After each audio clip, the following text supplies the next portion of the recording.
Group পর্বের challenge পেরিয়ে এবার সুপার 8-এর মিশনে বাংলাদেশ, যেখানে তাদের প্রথম প্রতিপক্ষ অস্ট্রেলিয়া। বড় ম্যাচের আগে নিজেদের সেরাটা দিতে প্রস্তুত বাংলাদেশ।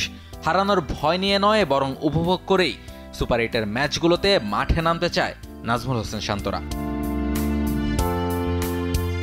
অস্ট্রেলিয়া বাদেও এই পর্বে বাংলাদেশের বাকি দুই প্রতিপক্ষ ভারত ও আফগানিস্তান। আর এই গ্রুপের সেরা দুই দল জায়গা করে নেবে বিশ্বকাপের সেমিফাইনালে। সেটা যে সহজ কাজ নয়, সেটা মেনেই মাঠে নামতে চান বাংলাদেশের head coach Chandika Hathurusingha. Super 8-এ উঠতে পারার লক্ষ্য অর্জন হওয়াটাকেই বড় করে দেখছেন এই কোচ। তবে সুপার 8-এর তিন প্রতিপক্ষকেই চ্যালেঞ্জ জানানোর সুর তার কণ্ঠে। Yeah, I mean, when we came into the tournament, our first target was getting into this Super 8. So I think we achieved that. It's great. What can I say? Our bowlers have kept us in the game. So we play the condition really well, use the condition in our favor. So going forward, for us is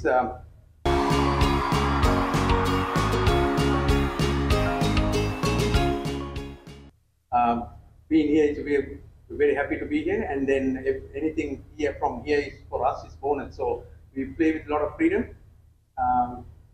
and we are going to challenge all three teams the best we can.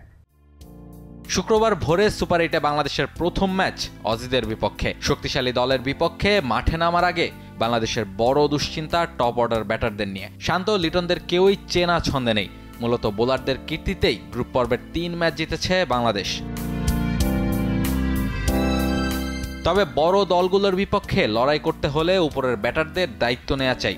দায়িত্বটা বেশি নিতে হবে অধিনায়ক শান্তকেই। বিশ্বকাপের প্রথম 4 ম্যাচেই ব্যর্থ তিনি।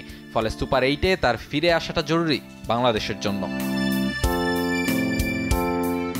দলের অধিনায়কের এই অফ ফর্ম নিয়ে অবশ্য খুব বেশি চিন্তিত নন কোচ হাতুরু। মনে করিয়ে দিয়েছেন সব দলের টপ অর্ডার ব্যাটাররাই ভুগছেন অচেনা কন্ডিশন ও উইকেটের কারণে। ফলে দোষটা শুধু শান্তদের দেয়া ঠিক হবে না। We wanted to really start strongly, batting or bowling. But as you said, lately pitches has been very challenging for batsmen, many places, and it's very hard to read the pitches as well. We thought in St. Vincent the pitches were good, and when it turned out to be very difficult and more bowler friendly, not only pace or spin, both it's hard for the batters. So our plan is to actually have a good start with every batter ball. ব্যাটারদের নিয়ে চিন্তা থাকলেও বোলারদের নিয়ে দারুণ খুশি থাকতে পারেন বাংলাদেশের সমর্থকরা। 4 ম্যাচেই দারুণ বোলিং করেছে পেস ডিপার্টমেন্ট। দলে বাড়তি পাওয়া হিসেবে যোগ হয়েছেন লেগ স্পিনার রিশাদ হোসেন। এবার বোলিং আক্রমণের সাথে ব্যাটাররা ছন্দে ফিরলেই সুপার 8-এও বড় কিছুর স্বপ্ন দেখতে পারেন লাল সবুজের সমর্থকরা। রাহুল রায়, T Sports.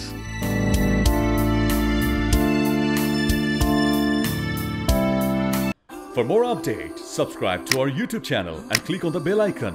Follow us on Facebook and Instagram. Download T-Sports app to enjoy exciting games and highlights. Visit tsports.com.